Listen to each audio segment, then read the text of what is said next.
Hello, everybody. This is Dr. Nagra, Infectious Disease Specialist. I work in a community hospital as well as I'm a private practitioner.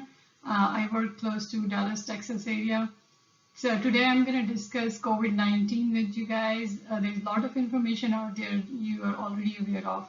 And the purpose of this webinar is to answer some of the questions and concerns you might have about COVID-19. We cannot say this loudly enough or clearly enough or often enough. All countries can still change the course of this pandemic. This is the statement made by WHO Director General Dr. Tedros, and I agree with this statement 100%. COVID-19 is a respiratory coronavirus similar to SARS coronavirus, which was emerged from bats back in 2002, 2003. And then MERS-CoV was also respiratory coronavirus back in 2012, 2013. Uh, COVID-19 emerged from bats from live animal market in Wuhan in late December 2019. And the intermediate host is considered to be snake, and then it jumped to human beings. The history goes back to 9th century before Christ. Some studies published in 1990 specified the most recent common ancestors as follows. Beta coronavirus 3300 before Christ, and then Delta coronavirus, Gamma coronavirus, and Alpha coronavirus. Transmission is highly efficient. Droplet is the main uh, primary mode of transmission. And like droplet means that you can generate some secretions or particles while you talk, you yell during singing, coughing, and sneezing. And then contact is also possible. It's a very minor mode of transmission. Contact means if a patient with the coronavirus coughing, sneezing, and their secretions on the countertop, and another person without any infection is touching that countertop and having virus on the hands, and those hands are touching mucous membrane of the eyes, nose, and mouth, you can transmit this virus. But again, this is a minor mode of transmission. And then aerosol generating procedures. Mostly healthcare providers are at risk of getting virus through this route, like during collection of nasopharyngeal swab, and then intubation, invasive, non-invasive ventilation procedures, nebulizers, high flow oxygen, nasal cannula, and doing bronchoscopy put healthcare providers at risk of getting this infection. So highest rates from close contacts, highest rates of transmission from close contacts and within households have been found, like 25 to 50%. And I have a study to back this statement up. And then peak transmission occurs 5 to 8 hours prior to onset of symptoms. This is very important statement. And then again, I have a slide to and study to back the statement up. This is the study published April 17, 2020. And for transmission of COVID-19 among household contacts, around 25 to 50%. And then there is also highest rate of virus transmission 5 to 8 hours before the symptom onset. So this study was published in Nature Medicine on April 15, 2020. And this graph clearly shows 5 to 8 hours before onset of symptom, there is highest rate of viral transmission. Incubation time. Mean incubation time is 5 days post exposure, and range is 4.1 to 7 days, but could be as short as 36 hours. So median duration of RT-PCR positivity is 17 days, and range is 12 to 21 days. So asymptomatic and minimally symptomatic person also shared the virus. The median duration of RT-PCR positivity is 17 days. And this statement is backed up by a study. I can show you on the next slide. So here, this study was published on April 15, 2020 in Nature Medicine again. So prevention techniques for the community. Number one, social distancing. Social distancing should be at least 1 meter, is considered somewhat protective. At least 6 feet or 1.8 meters preferred. We avoid crowds, congested places, limit the amount of time in congregate places as much as possible, especially when the people in the crowd are not wearing masks. And then frequent hand washing. Alcohol-based sanitizer or soap and water can be used, and hand washing should be for at least 20 seconds.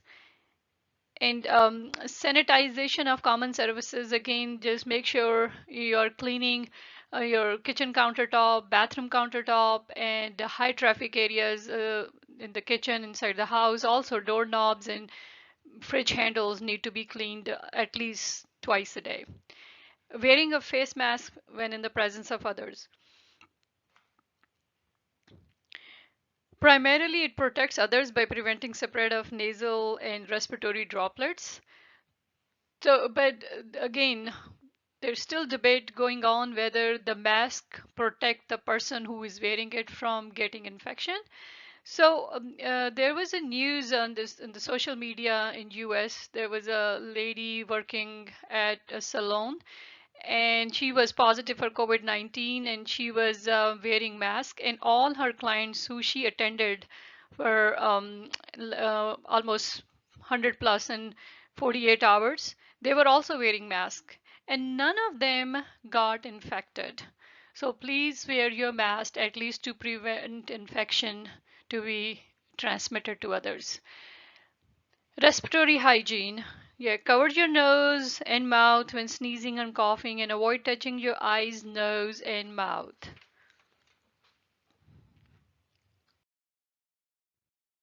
So, prevention techniques for healthcare providers: N95 mask, surgical mask, eye protection, gloves, gowns, and caps.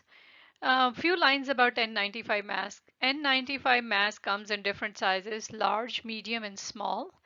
And there should be a fit test before choosing the size. And once you know your size, then you can use it comfortably, and then use surgical mask on the top of N95 mask. Again, point to be cleared here. Ideally, we should discard N95 and surgical mask from room to room. But because we are short of PPE all around the world, so we have to use these techniques. So there are also studies showing that virus can survive on surgical mask surface for 7 days. So basically, you can reuse your surgical mask after every seventh day. And then um, eye protection. As I said, that virus can be transmitted from the mucous membrane of eyes, nose, and mouth. Your nose and mouth is covered with mask, and your eyes should be covered with either goggles or face shield. And then gloves should be changed from one room to another. And then gowns and caps should be worn. And basically, you're covered from head to toe.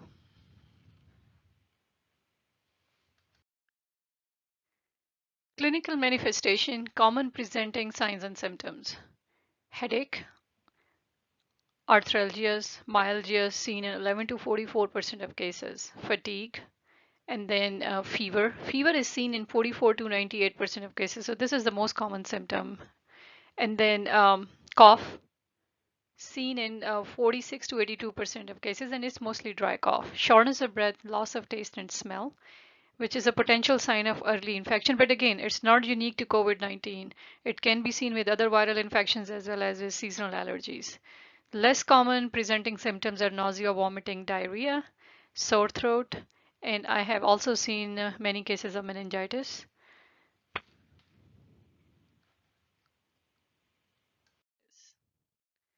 So, prodrome is 1 week to 10 days, may progress to difficulty breathing at any time. Average 8 days to see dyspnea, average 9 days to onset of pneumonia and pneumonitis. Vital signs at triage: temperature will be more than 38 degrees centigrade, pulse ox less than 90%, and heart rate greater than 100. Approximately 15% will develop severe disease with 5% requiring intubation. Fatality rate is in confirmed cases is 5 to 10%. And then people who are high risk and will end up having complicated course of disease are those with these risk factors: hypertension, obesity, diabetes, chronic lung disease like asthma, emphysema, cystic fibrosis, interstitial lung disease, cardiovascular disease, solid organ transplant recipient like liver transplant, kidney transplant, heart transplant, cancers, and then immunocompromised host due to biologics like rheumatoid arthritis and MS, Crohn's disease. Overall prognosis is seen. Overall poor prognosis is seen when patient age is greater than 65 and D-dimer is greater than 1 microgram per.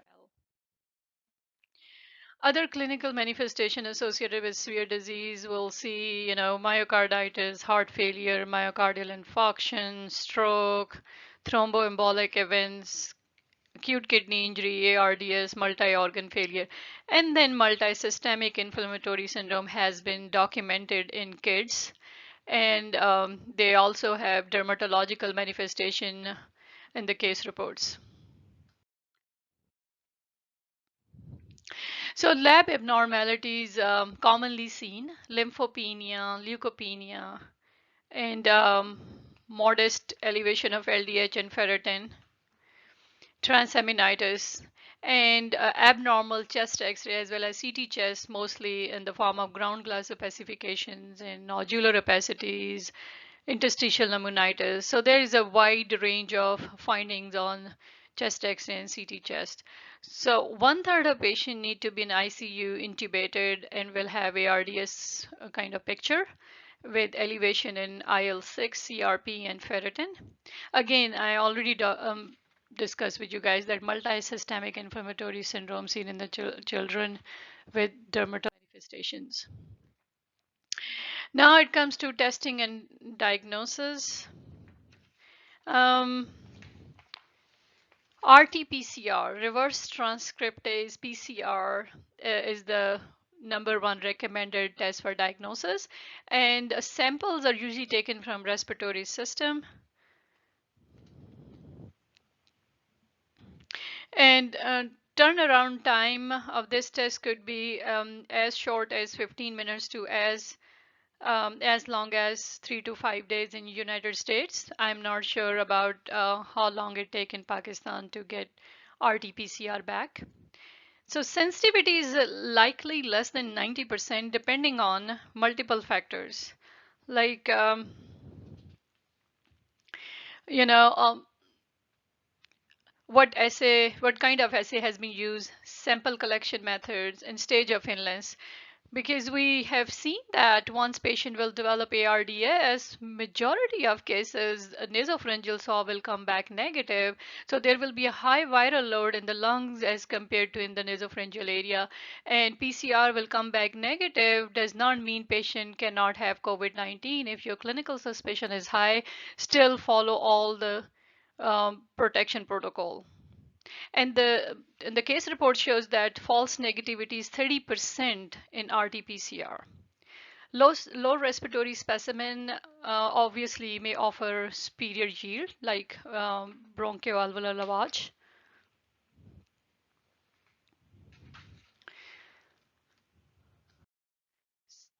Antigen and antibody testing is another way of diagnosing COVID-19. According to one study in China, serological response to a COVID-19 nucleocapsid IgM and IgA was positive 85.5 and 92.7% respectively 5 days after the onset of symptoms. In the same study, IgG was positive in 77.9% of cases 14 days after the onset of symptoms, basically 2 weeks after the onset of symptoms. Another study from China using IgG and IgM antibodies found less than 40% seropositive if illness was less than 7 days and rising to 100% 15 days or more after onset. So if you will do tests 14 or 15 days after the onset of symptom, then it will be 100% seropositivity seropositivity would be 100%.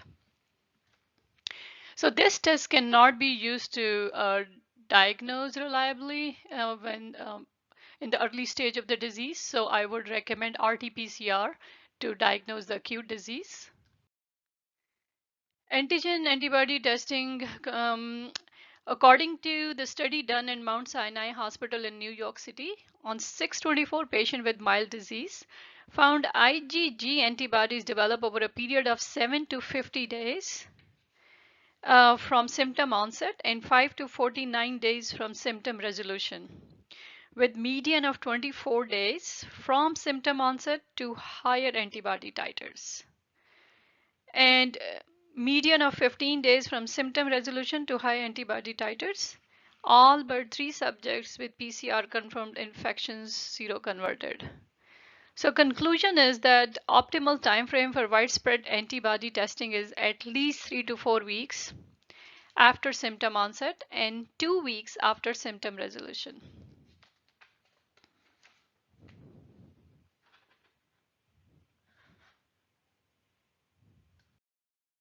Antigen tests can detect viral protein fragments from sample collected from nasopharyngeal area using swabs. Utility and advantages, disadvantages of this approach versus PCR testing are a work in progress. Currently, it remains unclear if positive antibody indicates that patient is no longer infectious or no longer susceptible to reinfection. So it's too early to say once you are exposed to COVID-19 with severe symptoms and got recovered, you will never have infection again.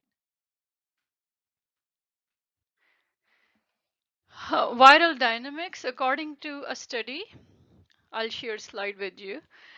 In patient with mild disease and no comorbidities, the virus was readily isolated from nasopharyngeal swabs, throat, and lung specimens. In the same patient population, no live virus was isolated from urine, stool, or serum. Viral RNA were highest in the early symptomatic period and then declined slowly and remained detectable into second or third week after the onset of illness.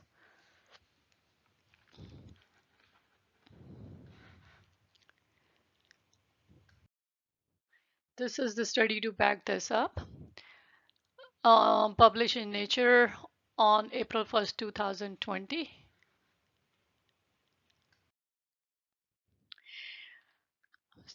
Another study of RT-PCR of viral RNA in respiratory samples of 56 patients with mild to moderate symptoms, 66% converted to negative by fourth week, and 95% by the fifth week, and 100% by the sixth week. It is unknown if patient with persistent positive PCR can transmit virus after 14 days following onset of symptoms.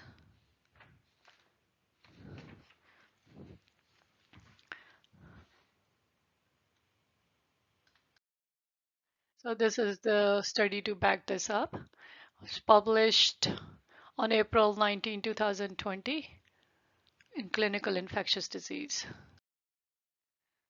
So before going to the treatment, I want to tell you very simple key rule of thumb. Any virus, the best treatment is either antiviral and vaccine, and sometimes combination of antiviral with vaccines 100%. All other investigational drugs, especially in case of even COVID-19, are to buy some time to stabilize the patient. So far, none of the investigational drugs have been proven to be greatly effective. Randomized controlled trials are underway. I can also share one piece of advice with you, and I think most of you already know 75% of our immune system is in the gut due to good healthy bacteria. Antibiotic cannot discriminate between good and bad bacteria, and once you use it without proper indication or even with indication, it will kill all the good and bad bacteria. So make sure that once you are choosing antibiotic or using antibiotic, there should be a strong indication behind it, because you don't want to ruin immune system in this COVID-19 pandemic.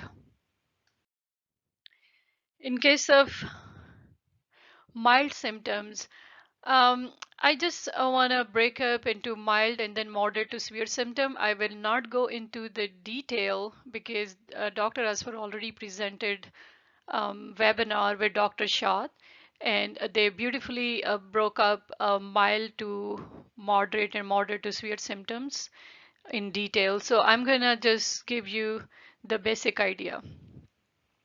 In case of mild symptoms such as fatigue, body aches, low-grade fever around 99 to 100 degree Fahrenheit, headache, dry cough, loss of appetite, and then room air pulse ox will be above 94% most of the time. And in this case, recommendation is only sportive care, such as paracetamol back home and Tylenol here.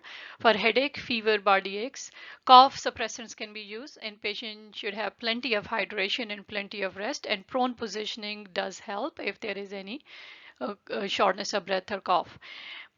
Antibiotics, as I said before, do not work for viruses. They suppress your immune system and they will decrease your ability to fight a virus.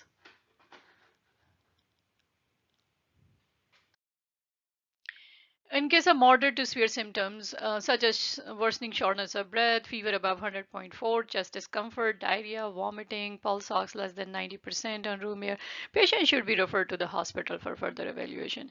If chest X-ray shows bilateral lung infiltrate 50% of lung involvement, we manage with oxygen supplementation along with prone positioning, chest X-ray, CBC and basic lab, CRP, D-dimer, and blood cultures time 2, procalcitonin, urine Legionella, mycoplasma, serologies, and urine Legionella antigen.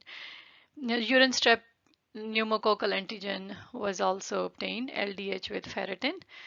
Again, this is the protocol we usually use here.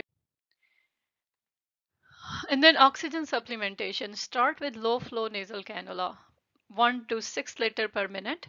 And for dyspnea or worsening desaturation, consider early implementation of high flow nasal cannula and prone positioning. Patient should be ideally awake. CPAP or BiPAP can also be used, but high flow nasal cannula is preferred if we can use it because of less risk of aerosolization of virus. ICU consult should be done because deterioration can happen quite fast. Bronchodilator should be used only if truly indicated. Instead of nebulizer, use a meter dose inhaler if available. 4 to 8 puffs may be roughly equivalent to one nebulizer treatment.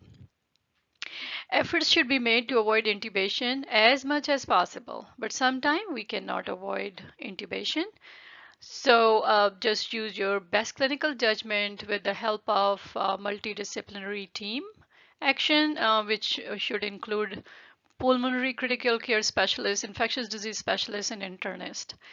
So here in United States, we usually first use remdesivir, which is broad spectrum antiviral, and we get it through compassionate use, and it's sometimes very hard to get it. If it's not available, then we use convalescent plasma. And if there is no improvement in next 12 to 24 hours, we use dexamethasone. I'll go over with you about the dosage of these modalities. And again, if there is no improvement after using dexamethasone 24-48 hours, we use tocilizumab, which is IL-6 inhibitor. And tocilizumab can be repeated after 12 hours if there is not enough improvement on the chest X-ray or patient clinical status. So this protocol can be used before or after intubation. And I usually give patient broad spectrum antimicrobial after adding dexamethasone, tocilizumab, usually, antibiotic that targets MRSA and Pseudomonas. And sometimes antifungal can be added depending upon the clinical status. So remdesivir dose is 200 milligram loading dose, then 100 milligram IV daily for 5 days. It can be extended to 10 days. Randomized double-blind placebo-controlled trial on 1059 patients was done, and it found that patients treated with remdesivir had median time to recovery of 11 days compared to 15 days for placebo. Study was published in New England Journal of Medicine on May 22nd, 2020. There is also press release from Gilead on June 1st, 2020. Phase 3 trial demonstrated 5-day treatment course of remdesivir resulted in significantly greater clinical improvement versus treatment standard of care alone. Dexamethasone dose is usually 6 milligram daily for 10 days, and tocilizumab dose we usually give 8 milligram per kilogram times 1 and can be repeated at 12 hours if there is no improvement. So other investigational drugs are cytidine nucleoside analogs, which are broad spectrum antiviral, and IVIG proposed as an intervention in the setting of viral induced lung injury, AARDS. But COVID-19 appears similar, and it appears to be due to disordered regulatory T cell with a hyperimmune response. And pooled IVIG reduces immune response through multiple mechanisms, including lessening interrupting complement cascade and lessening activated CD4 and cytotoxic CD8 T cells. No clinical trial data is there to back up to back the use of this. Once again, I emphasize antibiotics do not work against coronavirus, so use them wisely. So, vaccination and pipelines. First of all, there are different types of vaccines: a live attenuated virus, then inactivated virus vaccine, then viral vector vaccine, then protein subunit vaccine, and RNA type of vaccine, DNA type of vaccine, and then there are many others. So I want to give you a rough idea of phase 1, phase 2, phase 3. The phase 1 is test safety and gives rough idea of how much vaccine is needed. Phase 2 for dosing and safety in more detail in somewhat larger group. And then phase 3, most time consuming, as researchers have to wait for enough participants to be exposed to a virus naturally, cannot compress time when relying on natural exposure to occur. And then, of course, another time consuming stage is licensing and manufacturing. Takes time, as vaccine for clinical trial are generally made in small batches and pilot facilities that are not capable of producing commercial quantities. So these are the vaccine in pipelines by phase. Live attenuated currently, there are 3 preclinical, did not make to phase 1 trial yet. Inactivated 4 and already in phase 1 to 2 trial, 2 of them. And then viral vector 29 total in preclinical stage. And then phase 1 and 2 only 1. And then protein subunit 51 and none of them made to any phases yet. RNA typed vaccines 19 in preclinical stage and 1 in phase 1 and then phase 1 and 2, and DNA 11 in the preclinical and only 1 made to phase 1, and the others are 40 and 5 are in phase 1 trial. None of them went to phase. So stats about coronavirus. Stats: global confirmed cases 9.8 million, global deaths 495,760, global mortality rate 5.03%. United States confirmed cases 2.5 million, and United States deaths 124,811. And United States mortality rate is 5.09%, little over than global mortality rate. Pakistan confirmed cases 202,955, Pakistan deaths 4,118, and Pakistan mortality rate is way below global mortality rate, which is 2.02%. It could be because we're not doing testing as much as we're doing in United States. Okay, some common facts. About 80% of people recover from this disease without needing special treatment. That's a good news. Preventive measures. These are very basic things everybody knows. I just want to brush up everybody's knowledge. Wash your hand with an alcohol-based sanitizer or with soap and water. Keep a distance of at least 1 meter between yourself and anyone who coughs or sneezes. Try your best not to touch your eyes, your nose, and your mouth. Cover your mouth and your nose with your bent elbow or a tissue when coughing. Seek medical advice if you have difficulty breathing and a high fever. Follow the directions of your healthcare provider or local health authorities. Stay home if you do not feel well, even if you feel mild symptoms such as headache, slight fever, and runny nose. If you need to go out, for example, to buy groceries or supplies, wear a mask to minimize the risk of infecting others. If you have difficulty breathing and or high fever, seek medical advice as soon as possible. Call your provider and inform them of any recent travel, especially to countries with reported cases. How to use a mask. Before wearing a mask, wash your hands with an alcohol-based disinfectant or with soap and water. Cover your mouth and nose with the mask and make sure the mask is firmly pressed against your nose. Do not touch the mask while you are wearing it. If you do, wash your hands with an alcohol-based disinfectant or with soap and water afterward. Replace the mask as soon as it gets wet. Remove the mask from behind. Do not touch its front side and then wash your hands with an alcohol-based disinfectant or with soap and water. Thank you very much. If you have any questions, please email me at ghazala.nagra@gmail.com.